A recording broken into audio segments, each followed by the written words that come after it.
पुरुष जी कहते हैं कि जिस समाज ने जहर और अमृत को अलग किया, वो कहीं न कहीं आज जहर और अमृत को एक कर रहा है।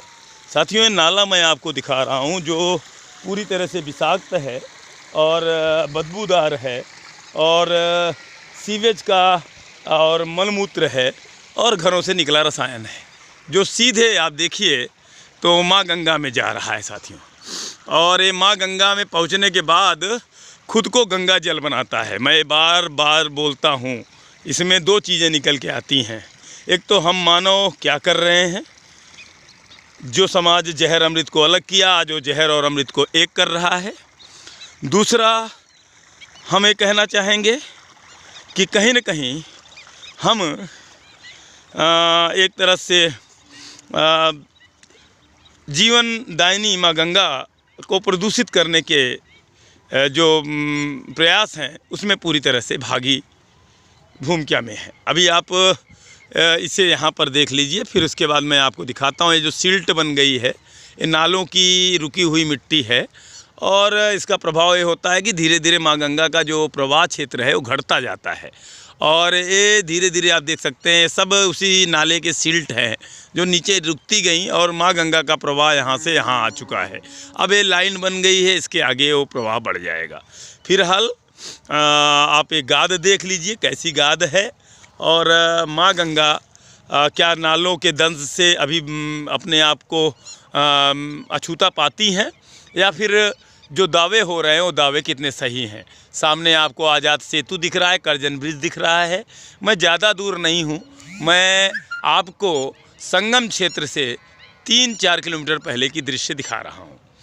ये सिकुटी का क्षेत्र है, इसे रंबगिया कहते हैं। एक ज़माने में अंग्रेज़ों के ज़माने का ऐसगाह समझिए, और यहाँ अंग्रेज़ों की बड़ी पंचायत लगती थी, मीटिंग लगती थी और माँ गंगा का जल भरा रहता था।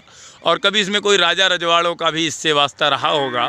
राजा नेपाल की बात आती है, उनके द्वारा बसाया हुआ क्षेत्र है।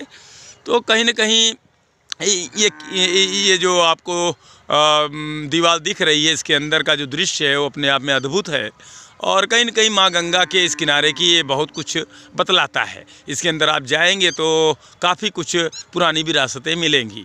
और जिस समय यातायात का साधन रोडों से नहीं था, तब आपको ये जो दृश्य दिख रहा है, जहाँ पर आप नीचे का देख रहे हैं गेट लगा है, ये असलियत में घाट का आने का ऊपर से रास्ता है।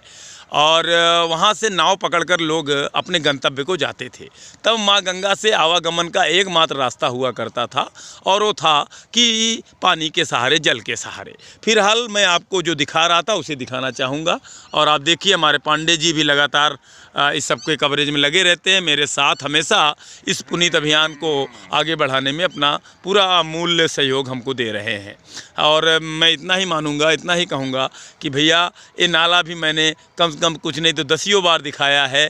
और आज भी हमारे माघ मेला क्षेत्र में और हमारे नगर में मंत्री जी आए थे और उन्होंने मेले की व्यवस्था देखते हुए यही आदेश दिया है कि माँ गंगे में कोई भी नाला ना जाने पाए।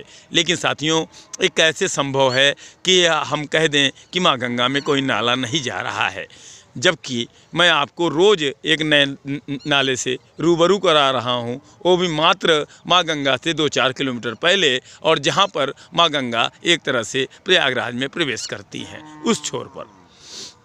बड़ा ही दुर्भाग्यपूर्ण है। सभी को हर हर गंगे, जय जय गंगे, जिम्मेदार सजग हों।